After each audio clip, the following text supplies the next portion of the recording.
I podcast di LCN Sport.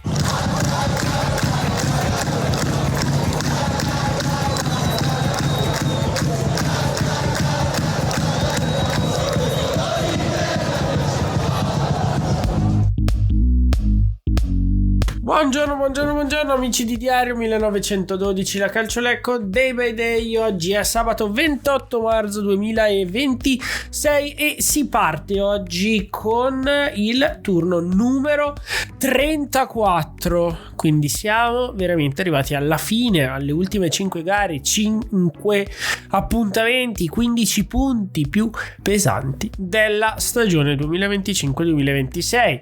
Non per tutti, chiaramente, per qualcuno questi punti saranno assolutamente inutili, che si parli di Vicenza, che si parli di Triestina. Evidentemente i due estremi di questo raggruppamento hanno già il loro verdetto in mano ormai da un po', perché entrambe le squadre hanno già maturato il loro risultato finale da un paio di settimane, quindi un larghissimo anticipo, metà marzo. Dalla seconda alla 19esima invece può succedere veramente di tutto. Tante gare oggi, tra l'altro, si giocheranno ben 8 dei 10 appuntamenti in programma in questo fine settimana. Un turno, il 34esimo, che disterà poco poi in realtà dal 35esimo. Il Lecco giocherà domenica a Cittadella alle 17:30 domani, e poi giocherà venerdì 3 aprile, quindi aprirà il mese nuovo con il turno pre-pasquale contro il Vicenza allo stadio Riga Monticeppi. A tal proposito, già che ci siamo, è aperta la prevendita per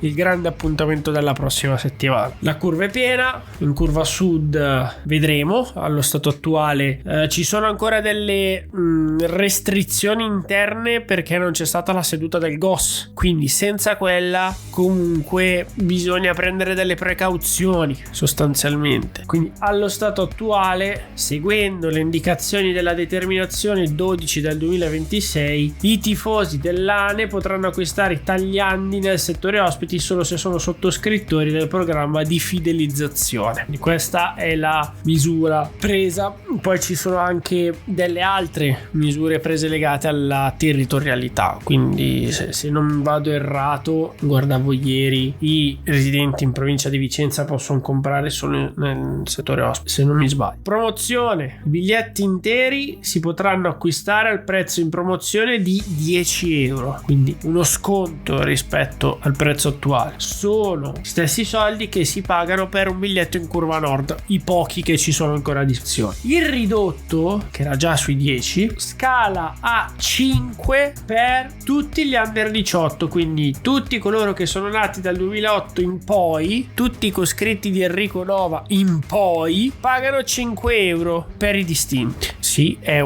anche una mossa per riempire il settore più capiente. Sono circa 1600 posti che storicamente fa fatica a essere riempito, quindi richiamo della partita venerdì sera, speriamo anche un clima accettabile, non ventoso come quello di questi giorni. Speriamo di poter vedere una grande partecipazione. L'altro ridotto è per gli over 65, cioè coloro che sono nati dal 61 in avanti. Ovviamente a venire in avanti è sbagliato, venire indietro, quindi 61, 60, 59, 58, 56 e via andando. Per tutti i dettagli c'è il pezzo su lcnsport.it. Comunque Mister Valente ha parlato ieri, ha definito questa partita, sintetizzo io, uno snodo. Lui ha utilizzato altri termini chiaramente, però dire sì, queste tre partite, quindi Cittadella, Vicenza e Alcione, 2 trasferte e una gara interna molto dura, ci daranno l'indicazione della via che prenderemo. Sintesi: è uno snodo, perché dallo snodo poi prendi la tua destinazione, comunque cambi direzione. Ha parlato di Rizzo e Romani. Chiaramente Rizzo non c'è, non ci sarà, lo sapevamo. ricordiamo, è impegnato con la nazionale Under 20 della Svizzera per le gare di Elite League. Ha giocato ieri, tra l'altro. La sua squadra ha perso 3-0 in trasferta contro il Portogallo. Lui è stato titolare, maglia numero 2, ed è uscito al 56esimo come tutti i suoi compagni, perché la scelta è stata questa: 56 minuti per tutti e poi 10 cambi secchi per la Svizzera. Abbastanza impressionante da vedere la sequenza di cambi. Anche il Portogallo non è che ci è andato tanto lontano, ne ha fatti 2 al 66esimo e poi gli altri li ha piazzati al 79esimo. C'è stata grandissima turnazione. Per quanto riguarda Romani invece, che rientrerà domani andando direttamente a Padova. Perché direttamente a Padova? Comunque Cittadella, che è in provincia di Padova. Il piano A, valutato, era stato semplice e logico: giochi, finisci, rientri, viaggi con la squadra verso Cittadella. Il piano B, e secondo me è anche giusto, è stato giochi, rimani in ritiro con la squadra azzurra e poi da lì, dopo aver fatto comunque una notte di riposo, vai in ritiro direttamente con la squadra. Questo per evitare 2 viaggi lunghi e anche usuranti poi dal punto di vista mentale, no? Comunque viaggiare ha sempre una sua spesa di energia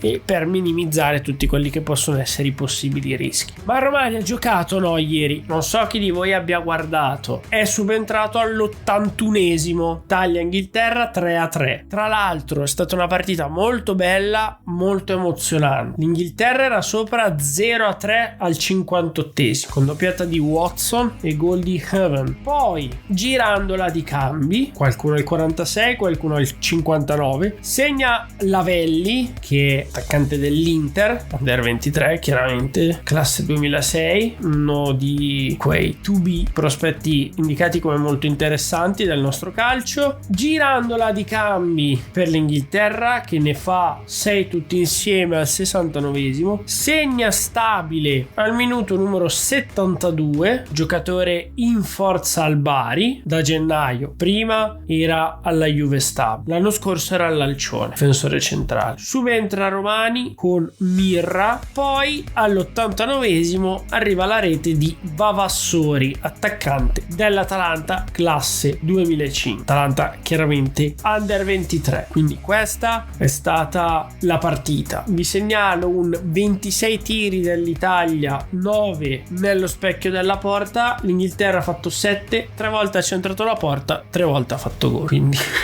partita molto particolare e pareggio come risultato minimo, però comunque era un amichevole, quindi rosicamento ridotto. Quindi Romani ha giocato pochi minuti, una decina di minuti circa, non ha avuto problemi, non ha speso chissà quante energie, si aggregherà appunto oggi al resto del gruppo, verrà valutato, potrebbe essere schierabile in quel di Cittadella. Decisione dopo opportuna valutazione chiaramente di Mister Valenti, però non credo che effettivamente ci possano essere dei problemi. Quindi per me domani è formazione, cioè seriamente vi dichiaro prima ancora all'ingresso. Anche se secondo me dopo una settimana del genere meriterebbe Ferrini. Per una questione di onestà, la partita è sicuramente importante, sicuramente tosta, però comunque Ferrini ha fatto tutta la settimana di allenamento con la squadra, quindi avrebbe una sua logica e anche una sua giustizia schierarlo al primo minuto. Mio pensiero personale. Dicevo,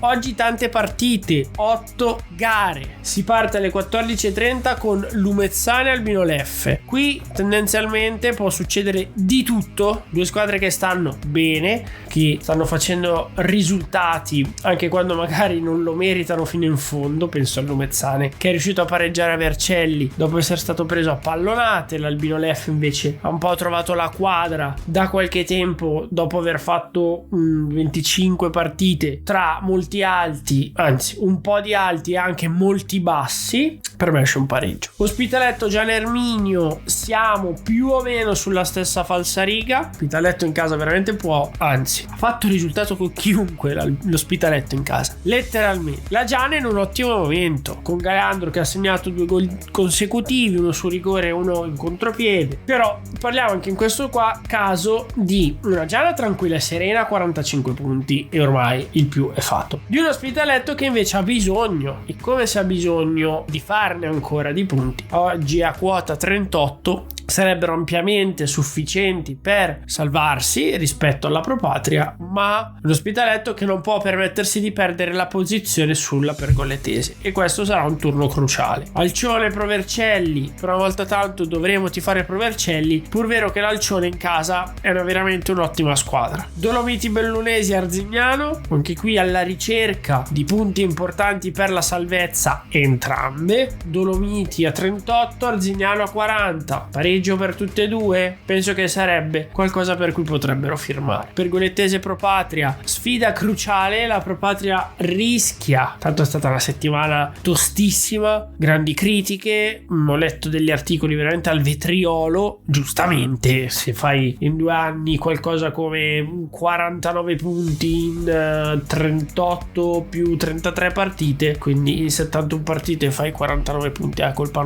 non è di così, cioè facciamoci un po' di autocritica, presidentessa testa. Però appunto la Pergolettese che rischia di fare un'impresa, perché ci ricordiamo come era messa dopo l'esonero di Curioni, anche se nelle ultime 3 si è molto afflosciata, squadra cremasca dopo un ottimo periodo. La Propatria invece aveva fatto questi 3 pareggi consecutivi, poi è andata a Lumezzane, ha perso, e con Lecco mi ha dato proprio l'idea di essere una squadra che ha mollato completamente e rischia la retrocessione già a stretto giro di posto, e sarebbe la seconda consecutiva. Renate Novara, il Renate non era un grande momento, dopo Lecco non ha fatto più bene, il Novara al contrario sta facendo molto bene.